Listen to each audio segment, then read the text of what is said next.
नमस्कार, जोहार झारखंड देख रहे हैं आप। मैं हूं शुभे मिश्रा आपके साथ। आइए करते हैं बुलेटिन की शुरुआत। पूर्वोत्तर के विकास को रफ्तार देने के लिए रांची में एक बड़ी बैठक बुलाई गई। केंद्रीय गृह मंत्री अमित शाह के नेतृत्व में पूर्वी क्षेत्रीय परिषद की 27वीं बैठक में झारखंड सहित 4 राज्य, बिहार, बंगाल, ओडिशा के भी प्रतिनिधि शामिल रहे।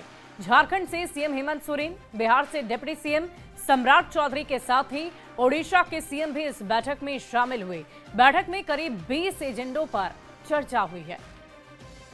तो पूर्वोत्तर के विकास को नई रफ्तार देने के लिए ये बहुत ही महत्वपूर्ण बैठक बुलाई गई थी, जिसमें 4 अलग अलग राज्यों के प्रमुख नेता शामिल हुए थे। इस बैठक में बातचीत हुई और साथ ही साथ नक्सलवाद को लेकर भी चर्चा हुई है। बॉर्डर पर सुरक्षा व्यवस्था को और कैसे बेहतर बनाया जाए, इस पर भी चर्चा की गई। और देखिए, पूर्वी क्षेत्रीय परिषद की बैठक में झारखंड की ओर से मुख्यमंत्री हेमंत सोरेन के साथ वित्त मंत्री राधा कृष्ण किशोर और मंत्री दीपक बिरुवा भी शामिल हुए।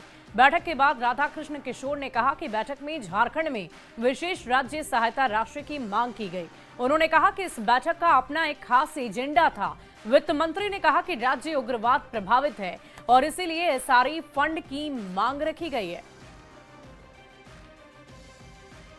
फहमी है कि क्षेत्रीय परिषद की बैठक यहाँ हुई है तो कोई डिमांड उनसे करें, किसी चीज पर कोई बात की जाए, एजेंडा वो नहीं कर पाए, चल जाएंगे ना। ये गृह विभाग भारत सरकार की ओर से ही एजेंडा तय हुआ है। एजेंडा तय हुआ था 18-19। माननीय मुख्यमंत्री जी ने झारखंड के बारे में, झारखंड के विकास के बारे में इन्होंने कहा है सरकार की ओर से, और सरकार के कुछ एक बिंदु पर मैंने भी जिसकी जरूरत मैंने महसूस की, उन बातों को मैंने रखा है। एसआरई का फंड जो 2 साल से बंद है और विशेष केंद्रीय सहायता राशि जो इस राज्य को मिला करता था वो भी बंद है। उधर राजधानी रांची के रेडिसन ब्लू में आज पूर्वी क्षेत्रीय परिषद की बैठक के बाद करीब 2:30 बजे अमित शाह के साथ बीजेपी के नेताओं की मुलाकात का दौर शुरू हुआ। अमित शाह से सबसे पहले बाबूलाल मरांडी और बीजेपी संगठन महामंत्री कर्मवीर सिंह मुलाकात करने पहुंचे और उसके ठीक बाद रघुवर दास और उनके बाद चंपाई सोरेन भी back to back Radisson Blu पहुंचे। जानकारी के अनुसार तीनों नेताओं की अमित शाह के साथ अलग अलग मुलाकात हुई है। दरअसल झारखंड में प्रदेश बीजेपी अध्यक्ष का चेहरा तय होना है और ऐसे में तीनों नेताओं की अमित शाह से मुलाकात के कई मायने निकाले जा रहे हैं। सबसे पहले मुलाकात कर रघुवर दास बाहर आए, फिर उसके बाद बाबूलाल मरांडी और चंपाई सोरेन। इस पद को लेकर झारखंड में भी अलग अलग लॉबी सक्रिय है। रुक करते हैं अगली खबर की ओर। चाईबासा में हाथियों के मौत का सिलसिला बदस्तूर जारी है।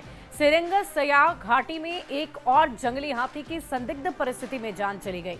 ये कोई पहला मामला नहीं है। इससे पहले भी रहस्यमयी तरीके से हाथी के जख्मी होने और मौत के मामले सामने आ चुके हैं। इस रिपोर्ट को आप देखिए। चाईबासा में एक और हाथी की मौत। सारंडा के जंगल में कहीं साजिश तो नहीं? हाथी की रहस्यमय मौत, कौन जिम्मेदार?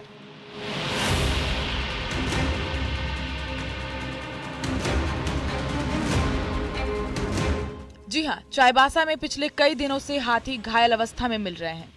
किसी की मौत हो जा रही है तो कोई जिंदगी और मौत से जूझ रहा है। ताजा मामला सेरेंगसिया घाटी का है, जहां एक जंगली हाथी की संदिग्ध हालात में मौत हो गई, जिसके बाद से क्षेत्र में तरह तरह के चर्चे हो रहे हैं। ग्रामीणों की माने तो हाथी की मौत बिजली की तार की चपेट में आने से हुई है, जबकि वन विभाग हाथी की मौत को लेकर कोई आधिकारिक बयान नहीं दे रहा है।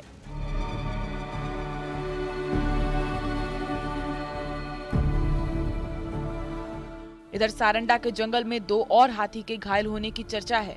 ग्रामीणों ने दोनों हाथी को घायल देखा है, जिसके बाद वन विभाग की टीम ने दोनों हाथियों की खोज शुरू कर दी है। हालांकि हाथियों के मिलने के बाद ही ये स्पष्ट हो पाएगा कि हाथी घायल हैं या नहीं। अगर घायल हुए हैं तो किन वजह से हुए हैं, ये सब कुछ बाद में साफ होगा। फिलहाल मंगलवार को जो हाथी घायल मिला था उसका इलाज शुरू कर दिया गया है। वन विभाग के डॉक्टरों की टीम ने कटहल के साथ हाथी को दवा दी। इससे 1 सप्ताह पहले सारंडा जंगल में एक हाथी की मौत आईईडी विस्फोट में आने से हो चुकी है। जरायकेला में हाथी के शव का पोस्टमार्टम किया गया, जिसमें पाया गया कि उसके घायल पैर के नीचे की हड्डियां नहीं थी।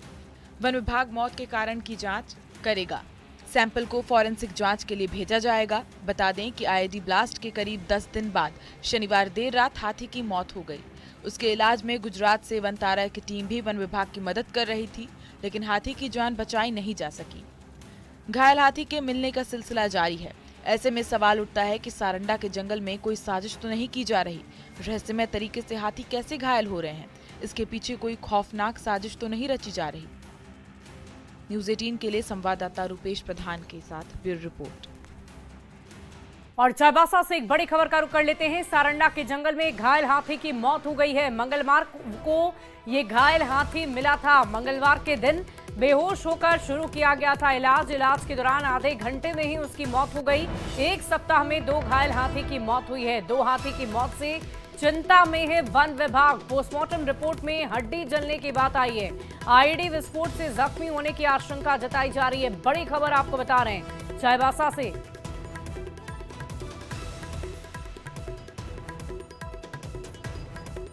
और अगली खबर आपको धनबाद के झरिया से बताएं, जहां बच्चों के बीच हुए एक मामूली विवाद ने हिंसक रूप ले लिया है। लाठी डंडे और पथराव में 6 लोग जख्मी हो गए। हिंदू पक्ष ने बांग्लादेश कनेक्शन का आरोप लगा दिया है, जिसे पुलिस ने नकार दिया। फिलहाल अभी शांति है, लेकिन माहौल काफी तनावपूर्ण दिख रहा है। पूरी खबर जानिए इस रिपोर्ट के जरिए।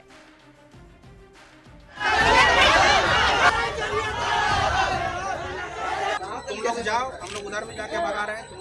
धक्का मुक्की, बवाल और पुलिस की मौजूदगी में तनातनी। ये नजारा है धनबाद का, जहां झरिया के बनियाहिर मैदान इलाके में हिंदू और मुस्लिम समुदाय के लोग आपस में ही भिड़ गए। बच्चों के बीच शुरू हुए विवाद को बड़ों ने लपक लिया और फिर दोनों ओर से जमकर पथराव हुआ। लाठी डंडे चले। इसमें दोनों पक्ष के करीब 6 से ज्यादा लोग घायल हैं, जिनमें एक की हालत गंभीर बताई जा रही है। पूरे मामले में दिल्ली से लौटे 2 युवक और बांग्लादेश कनेक्शन पर गंभीर आरोप लग रहे हैं। घूम के आ रहे थे, बोले थोड़ा काम है, आ जाते इधर। उसके बाद देख रहे इधर से ढेर मनी लड़का लोग आया दौड़ के, मेरे ऊपर लाठी बरसा दिया सर। फिर भी दौड़ के भागे जहाँ तक हुआ।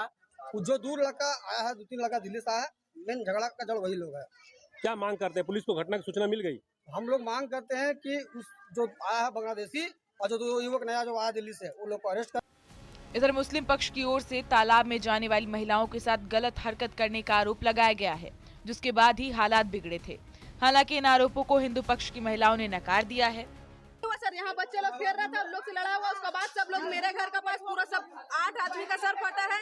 8 आदमी हॉस्पिटल में भर्ती। उन लोग हमेशा हम लोग से लड़ने की कोशिश करता है। आज लड़के सबको हॉस्पिटल भेजा दिया। घर के अंदर थे, मेरे छप्पर पे चढ़े, काफी पथराव किया, मेरा शीशा भी तोड़ दिया। हम लोग बोल रहे बाबू हम लोग क्या किया, कोई सुनवाई नहीं। ऊपर से बोलता माँ बहन को उठा के ले जाएंगे, माँ बहन को उठा के ले जाएंगे। आरोप लगा रहा है कि हम लोग मुस्लिम है, उधर का तालाब में जाते हैं तो वो लोग गलत हरकत करता है।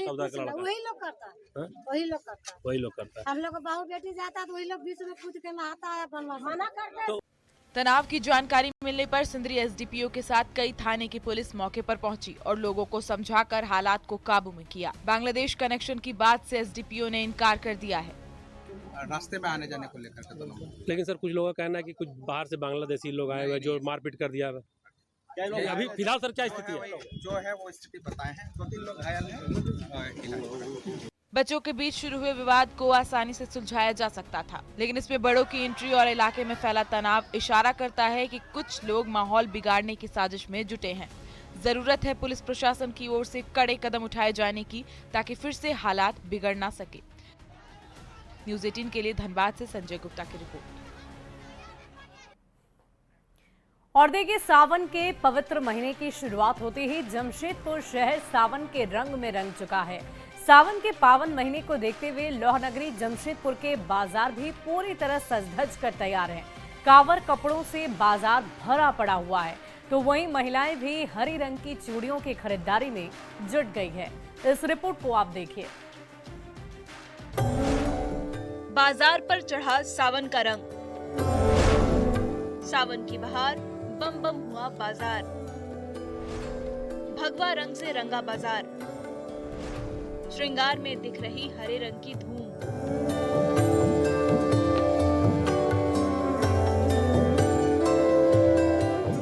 जी हाँ, जमशेदपुर के बाजार में सावन का रंग दिखने लगा है। पूरा बाजार भगवा रंग से पटा हुआ है। बोलबम के कपड़े बाजारों की रौनक बढ़ा रहे हैं। कांवड़ से लेकर कपड़ों की खरीदारी में लोग लगे हुए हैं। भक्तों में बाबा के दरबार जाने का उत्साह देखते ही बन रहा है। सुल्तानगंज से जल भरते हैं संकल्प करा के, वहाँ से कांवर लेके फिर पद यात्रा करके। क्या कुछ खरीद रहे हैं? ये हम यहाँ से शर्ट, टी शर्ट और कुर्ता ले रहे हैं। कांवर खरीद रहे हैं भैया, कांवर खरीद रहे हैं, कांवर का सामान वामान सब खरीद रहे हैं, डब्बा वब्बा खरीद रहे हैं। तो जो भी सजावट है सब लगा रहे हैं, उसको सब सजा के ले जा रहे हैं। सावन में इस टाइप के फोटे बने हुए कुर्ते, टी शर्ट आए हुए हैं, नए नए कुर्ते आए हुए हैं। हमारे यहाँ बच्चे से लेकर के स्त्री पुरुष बड़े बुजुर्ग सभी के आइटम मिल जाते हैं। चल रहा है, ठीक भी चल रहा है। अभी सब कांवर उवर का आइटम भी है, सब पूरा जैसा का बोल बम का जैसे लोटा भी है, पूरा कांवर है, पूरा सजाने का आइटम भी है, घुंघरू है, घंटी है। सावन का रंग महिलाओं पर भी सिर चढ़कर बोल रहा है। महिलाएं हरी रंग की चूड़ियों की खरीदारी अभी से कर रही हैं। बाजारों में भी अलग अलग डिजाइन की हरी चूड़ियां महिलाओं को अपनी ओर आकर्षित कर रही हैं। स्पेशल होता है ये महीना, तो उसके लिए सावन की चूड़ियां की खरीदारी कर रहे हैं। हरी चूड़ियां अलग अलग डिजाइन के, अलग अलग डिजाइन के सेट बना के ले लेते हैं। बहुत बेसब्री से इंतजार रहा है। सावन में ठीक ही रहती है। सावन में 1 जुलाई से लेके आपको 15 जुलाई तक बिक्री ठीक रहेगी। जी जी। महिलाएं कौन सी चूड़ी ज्यादा पसंद करती हैं? अभी तो ग्रीन ही पसंद करेंगे, सावन है तो ग्रीन ही पसंद करेंगे। देखा आपने, ये है जमशेदपुर की तस्वीर, जहां लोग पूरी तरह बाबा भोलेनाथ की भक्ति में लीन नजर आ रहे हैं। बाबा भोलेनाथ का जलाभिषेक को लेकर तैयारियों में जुट गए हैं। हालांकि सावन को लेकर जमशेदपुर शहर में खास तौर पर बोल बम के नारे से पूरा शहर गूंजता है, तो वहीं शिवालय और शिवलिंग के जो मंदिर है वो पूरी तरह से सज धज के तैयार है। कल से सावन का पावन महीने की शुरुआत हो रही है और उसको लेकर लौहनगरी जमशेदपुर शहर भोले बाबा की भक्ति में रंग चुका है। न्यूज़ 18 के लिए जमशेदपुर से आशीष कुमार तिवारी।